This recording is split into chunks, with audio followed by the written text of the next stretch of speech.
अब जरा धान का कटोरा कहे जाने वाले रोहतास जिले के किसानों का हाल देखिए। यहाँ के किसानों का आरोप है कि पैक्स उनका धान नहीं खरीद रहा, जिसकी वजह से औने पौने दाम में बिचौलियों के हाथों बेचना पड़ रहा है।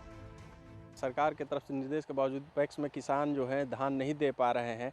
आखिर क्या वजह है, इस चीज़ को समझने के लिए हम एक किसान के पास ही आते हैं जो यहाँ पर अपना काम कर रहे हैं। इनसे हम समझने की कोशिश करते हैं कि आखिर क्या वजह है। आप लोग का धान जो है सरकार की तरफ से खरीदा जा रहा है? नहीं, क्यों आखिर नहीं खरीदा जा रहा? पैक्स अध्यक्ष कहते हैं कि जो सरकार का नियम था उतना हम धान खरीद लिए, अब धान हमको नहीं लेना है। हाँ, तो फिर हम लोग लाचार हैं, बिचौलियों को बेच रहे हैं। तो बिचौलिया सही दाम देता है? नहीं, तो फिर अब तो चूंकि गेहूं की भी बुआई करनी है तो फिर कैसे? पैसा बिना परेशान है हम लोग, पैसा नहीं मिल रहा है। हाँ, तो खाद उद जो है सब कैसे? खाद तो मिलता ही नहीं है। खाद के लिए मार होता है, लाइन में लगते लगते कि आदमी को फिट मार दिया, खाद भी नहीं मिला।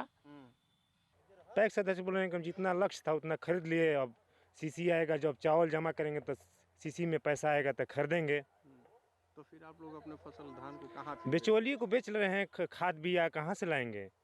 खाद गेहूँ में बिये बोने के लिए तो कहाँ से हम लोग खाद लाएंगे? बिचौलिए को बेच, उतना इंतजार कहाँ से करेंगे? फिर गेहूं की बुआई फिर कैसे करेंगे? बिचौलिए को बेच कर करेंगे, यही करेंगे। दाम तो सही देते हैं? नहीं, 1500 1550 देता है। सरकारी रेट तो 2065 है।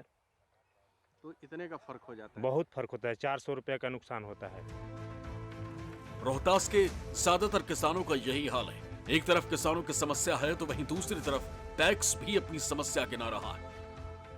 जहां अभी कुछ दिन पहले आपने देखा था कि किसान खाद और बीज के लिए परेशान थे, उस खबर को भी न्यूज़ 24 ने बहुत प्रमुखता से दिखाया था। और आज फिर हम एक किसानों के मुद्दे को लेकर के ही हम यहाँ पर हैं, क्योंकि किसान परेशान घूम रहे हैं कि जो उन्होंने धान अपना ये किया उपजाया है या जो उनका धान है उसकी खरीद सरकारी रेट पे नहीं हो रही है। वो पैक्सों में जा रहे हैं लेकिन उनकी धान को वहाँ खरीदा नहीं जा रहा सरकारी रेट पे। तो ऐसे में किसान जो अपनी इस उम्मीद के साथ लगे हुए हैं कि उनकी धान को खरीदा जाएगा, उनसे पूंजी या जो भी पैसा मिलेगा उससे उनको और आगे के जो गेहूं की बुआई करनी उसमें उनको मदद मिलेगी और अपनी जब जो भी ज़रूरत है उसको पूरा करेंगे। लेकिन यहाँ पर उनकी धान को पैक्स खरीद ही नहीं पा रहा है और जिसके वजह से सारे ज़िले में किसान परेशान है। हम इसी संदर्भ में यहाँ बात करने के लिए हम एक पैक्स के जो ये है गोडाउन है वहाँ पर आए हैं और यहाँ पर हमारे साथ एक रोहतास जिले के जमुहार पैक्स है, वहाँ हम हैं और उस गोडाउन पर आप देख सकते हैं मेरे पीछे यहाँ पर अंबार भी लगी हुई है। जो भी कुछ जो किसानों से धान खरीदा गया है वो यहाँ पे है,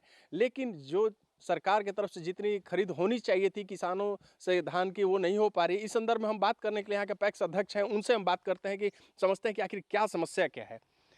जी बताइए, ये किसानों का कहना है कि उनका धान जो है वो खरीदा नहीं जा रहा पैक्स के द्वारा, क्या समस्या क्या है? सरकार से जो इस रूप से हम लोग को सीसी मिला था उस अनुरूप में हम लोग 52 किसान से लगभग 7361 क्विंटल खरीदारी हो चुका है और उसके माध्यम से उन लोग को खाते में पैसा डाल दिया गया है।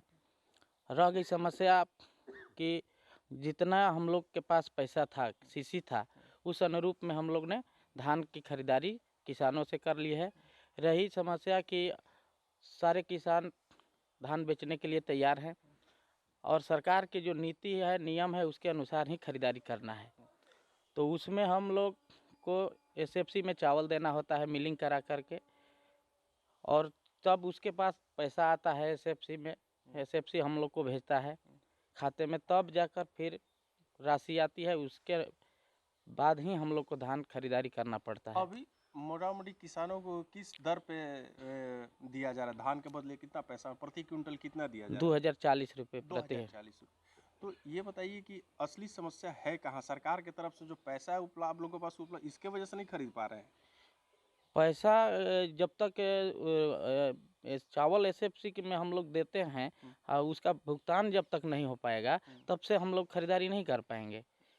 तो सरकार से आप लोग क्या चाहते हैं? सरकार से यही चाहते हैं कि हम लोग को पैक्स मिल चालू कराया जाए और भी मिल है जो अरवा प्लांट उसको भी चालू कराया जाए। 50% भी चालू हो जाता है तो सरकार को समय अनुसार हम लोग चावल गिरा पाएंगे और सारे किसानों को धान ले लेंगे और उनका भुगतान हम लोग कर देंगे।